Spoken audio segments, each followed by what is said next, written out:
Container gardens are any kind of a container that you can imagine, from a real nice pot like we have, like some of these right over in here, and like we have on the other side of the house.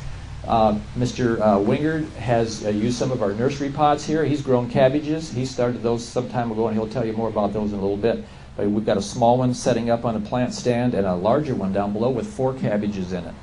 And you can ask him about what type of soil he used, and also if he used any fertilizer and so on in the last half hour. Well, let me show you one thing here that's kind of interesting. With containers, one thing you have to really be concerned about, and that is keeping them moist. Because they're so small and there's not a whole lot of soil there to actually hold the water, you're going to have to check them every single day. And especially when it gets really hot, because they're right out in the sun. Now here's something that might help you with containers.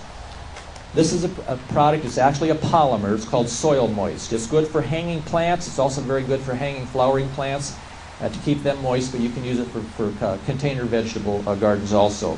Also comes in a larger container like this. Now this is what it does. In this little glass, I have 2 level spoons of this material, which I'm going to pour out on this table right now.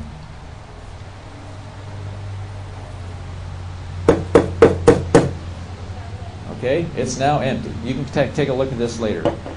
When I put 2 of those little spoons of that polymer in this container, I put the exact same amount in this container, and then I added water. So it swelled up, looks like ice or jello, clear jello. And so it swelled up, and the difference between that little handful and this is water.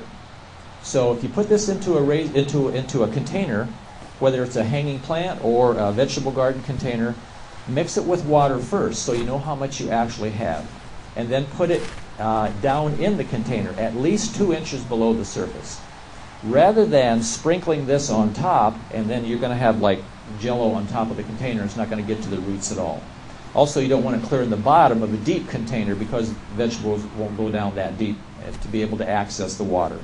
And the water will come and go from this. It'll release it to the roots of the vegetables, and then when you water, it'll reabsorb, and you can go much longer than just using the soil in your container to rely on for water.